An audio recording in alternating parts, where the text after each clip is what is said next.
Hi, this is part 2 of the Blackberry dyeing. This is Peggy from the Pearl Forest. This is one of the lace doilies, which you can see is now picked up some purple dyeing on it. It also has some coffee dye on there, which I have not rinsed these yet. I need to rinse them. This is that lace piece, maybe you can see it better down here, that has some dye on it. I'm not sure when I rinse it how much will come out. I think you can see these better if I put them on some white paper. So that has some nice pretty purple dye. And then this is one that was coffee dyed before, but it has hints of the blackberry dye on it as well. Okay, this is just a quick run through of some of our papers that were dyed. These were the top of the pile, working down to the bottom, I think. One end to the other anyway. This is one side. These are ones that I painted it on. And you'll see that some of this stayed pinker, some was purple, and some got blue. I noticed when I was drying them with the hair dryer that some of them got bluer.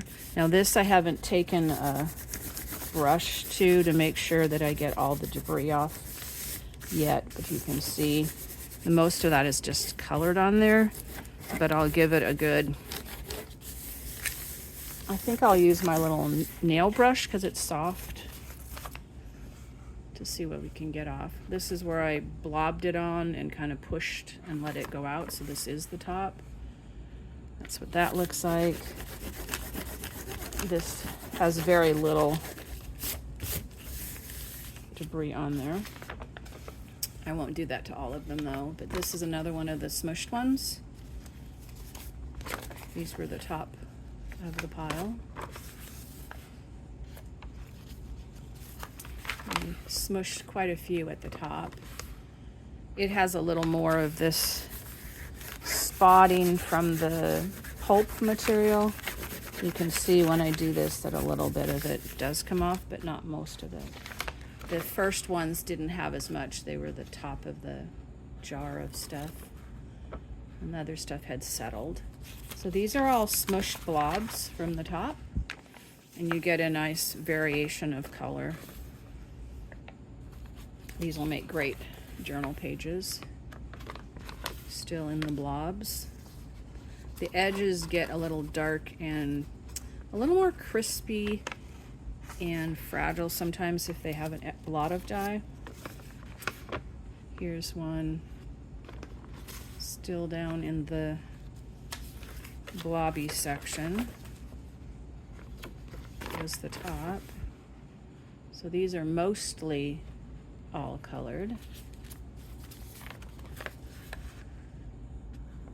I said this is a quick peek at what we got.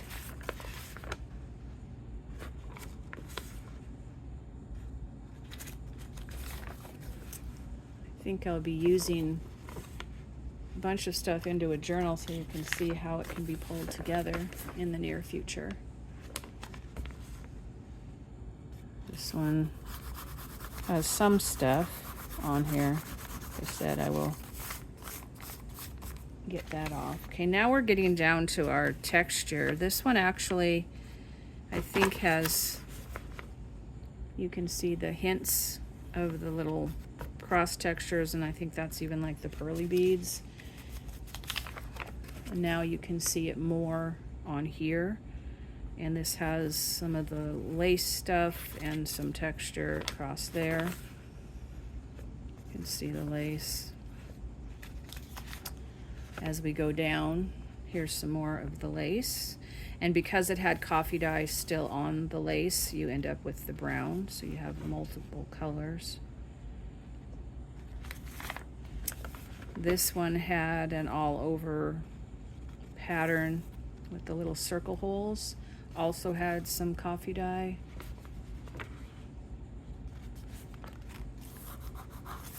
That's just coloring.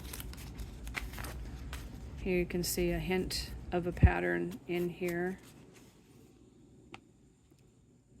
you can see that. This has a little bit more, some more of that lace and some grid pattern. Sometimes they go through multiple layers. You can see the texture. This is a grid on here, and this is almost a black. It's a very dark purple, but also some pink.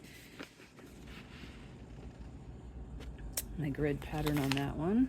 Here you can see the texture on this one.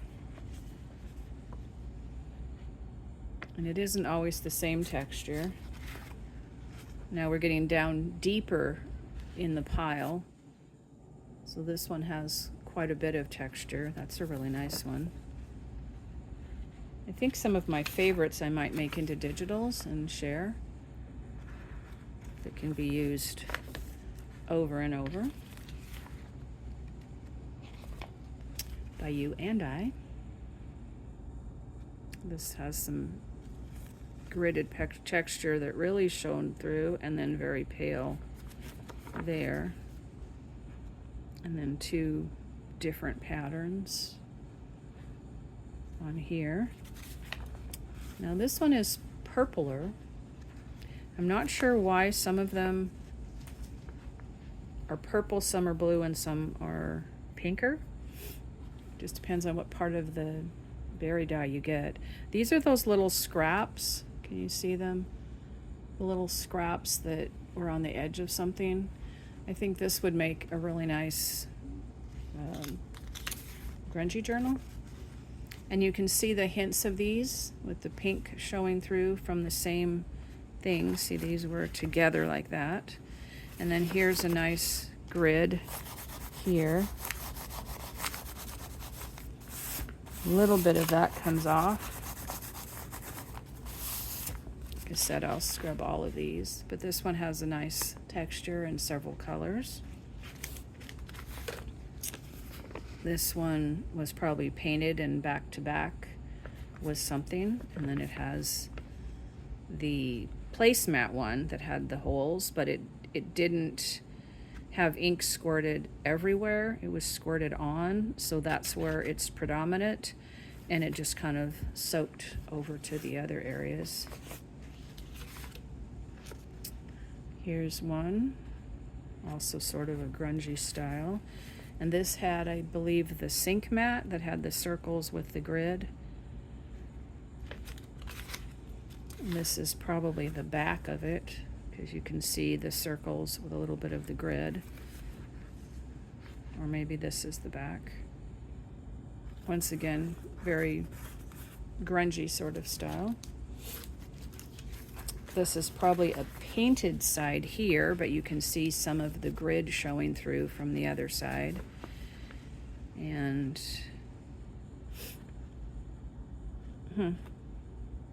it's a different circle pattern. It doesn't have that same grid, but I like the way it's just in certain places. I think that was from squirting the dye out, and then it picks up another one probably from underneath side.